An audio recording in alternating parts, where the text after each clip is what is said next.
Pablo Escobar ने drugs के व्यापार में अपनी पहचान बनाई और कोकीन की मांग को पूरा किया। उनकी संपत्ति इतनी विशाल थी कि वह हर महीने लाखों रुपए बर्बाद करने में सक्षम थे।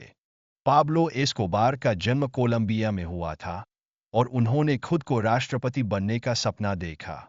हालांकि आर्थिक संकट के कारण उनकी शिक्षा अधूरी रह गई और यह उनके जीवन में एक मोड़ साबित हुआ।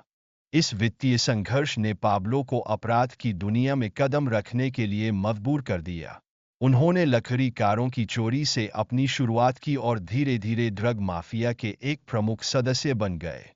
पाब्लो ने 1970 के दशक में बड़े व्यवसायियों का अपहरण करना शुरू किया, जिससे उनकी पहचान एक प्रसिद्ध अपहरणकर्ता के रूप में स्थापित हुई। यह उनके लिए एक नई पहचान और शक्ति का स्रोत बन गया। कोकीन की खोज के बाद पाब्लो ने ड्रग डीलिंग में सक्रिय रूप से भाग लेना शुरू किया और इस प्रक्रिया में कई बड़े ड्रग कारोबारियों के साथ दोस्ती की।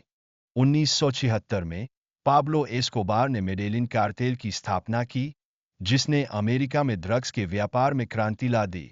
यह संगठन समय के साथ अत्यधिक प्रभावशाली बन गया। पाब्लो ने मछलियों के पेट में ड्रग्स छुपाने की कोशिश की, लेकिन दुर्भाग्यवश यह योजना लीक हो गई और विफल हुई। इसके बावजूद उन्होंने अन्य उपायों पर ध्यान केंद्रित किया। उन्होंने जीन्स को कोकीन के तरल में डुबाकर तस्करी की, जिससे पुलिस को धोखा देने की कोशिश की। यह एक चतुर तकनीक थी जो उन्हें कुछ हद तक सफल बना पाई। पाब्लो ने कार्डबोर्ड बॉक्स में कोकीन छिपाकर निर्यात जारी रखा, जबकि असली जीन्स को बिना ड्रग्स के भेजा गया। यह एक नई रणनीति थी जिसने उनकी धोखाधड़ी को और बढ़ावा दिया। उन्होंने करोड़ों डॉलर की संपत्ति बनाई और अपने धन को सुरक्षित रखने के लिए कोलंबियाई सरकार को रिश्वत देने का प्रयास किया। यह उनके प्रभाव को बढ़ाने में सहायक सिद्ध हुआ।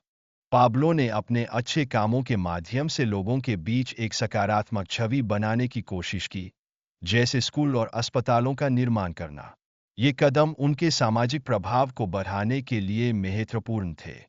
हालांकि राजनीतिक क्षेत्र में प्रवेश करने के बावजूद पाब्लो एस्कोबार ने कई दुश्मन बनाए और उनके खिलाफ राजनीतिक विरोध बढ़ा।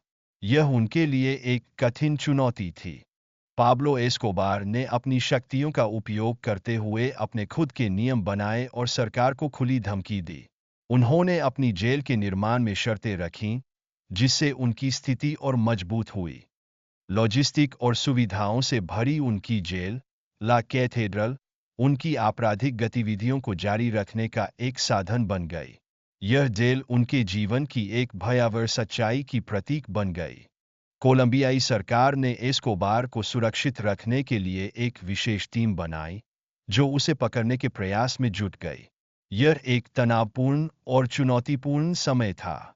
पाब्लो के धन का खुलासा उसके भतीजे द्वारा मीडिया को बताने के बाद हुआ। यह इस बात का प्रतीक है कि परिवार के सदस्य भी किसी व्यक्ति के जीवन में महत्वपूर्ण भूमिका निभा सकते हैं। पाब्लो एस्कोबार के जीवन में धन के स्रोत और उसके साम्राज्य के निर्माण की प्रक्रिया काफी महत्वपूर्ण है। यह समझना आवश्यक है कि उसने कैसे पैसा कमाया और इसका उसे क्या लाभ मिला।